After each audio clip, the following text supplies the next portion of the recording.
Today, we're jumping into a really fascinating textual investigation. We're going to explore the deep ethical connections that are claimed to exist between the Quran, the Torah, and the Bible. We'll follow the thread of one specific claim and just see where it takes us. Our whole investigation kicks off right here, with this really powerful claim from the Quran. It's saying that the Prophet's core ethical teachings, to command good and forbid evil, aren't some brand new idea. Instead, the text states that you can actually find them written in the scriptures that came before it, the Torah and the Gospel. So that leads us to the big question for this whole explainer, right? If these principles were already written down, what did they actually say? We're going to go on a little journey through these ancient texts to find out. Okay, so our first section, a claim in the Quran. Let's start by digging into this claim a bit more and figuring out how we can actually test it.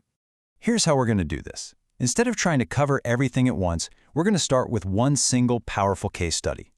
We'll take a core ethical principle from the Quran and see if we can trace its roots back through the Bible and the Torah, uncovering the evidence piece by piece. And that brings us to our cornerstone case. It's a principle so universal it's really the perfect place to start: the sanctity of human life. The Quran makes this incredibly profound statement here about the immense value of just one single life. But the really crucial part for our investigation is the context. The verse itself says that this rule was originally written for the children of Israel. I mean, that's a direct reference. It's like a breadcrumb trail for us to follow.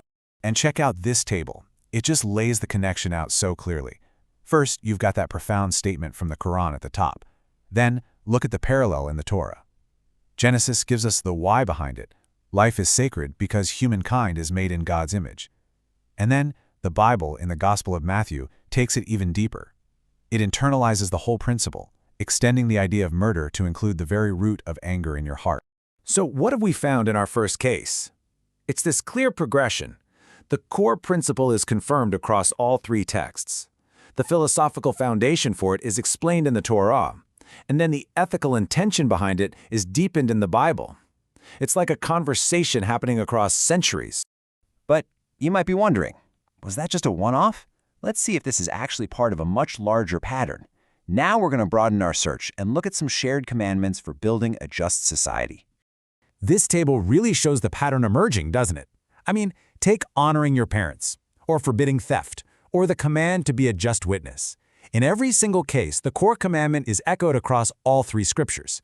Now, sure, the specific interpretations or the consequences might be different, but that fundamental ethical rule, it stays remarkably consistent. The pattern definitely holds. Okay, so we've looked at the big laws for society. Now let's turn inward, from the public square to the private heart, and let's explore some principles of personal ethics. To do this, we're going to zoom in on a concept that our source material highlights: ghibet. It's a word that basically means gossip or backbiting. At its core, it's all about the ethics of how we speak and the duty we have to protect another person's reputation. Wow, the Quran uses this incredibly visceral, almost shocking metaphor to show you just how serious this is. It's not just harmless chatter, it's being painted as this horrible violation. And you know what? This very same principle, the idea that you have to guard your speech and protect your neighbor's reputation, is a huge theme in both the Torah's book of Leviticus and the Bible's epistle of James. And the pattern just gets deeper when we look at pride versus humility. This is a universal moral idea. The Quran warns against walking exultantly on the earth. The Torah in Proverbs has that famous line, "Pride goes before destruction." And the Bible echoes this exact same idea, saying God opposes the proud but shows favor to the humble. The phrasing is a little different, but the core moral lesson is identical. So, we've traced this thread all the way from the sanctity of life to the humility of the heart. What's the final conclusion here? What's the big takeaway? What our look at the source material really shows is a continuous conversation. We see this shared foundation in the absolute value of life, in the basic laws for a just society, in the core principles of personal morality, and even in a common language used to describe virtues like humility and vices like pride. So here's the bottom line.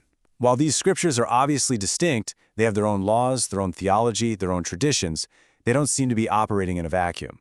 Ethically speaking, they appear to be talking to each other, building upon, reinforcing, and deepening a common moral core. And this leaves us with a final thought to chew on.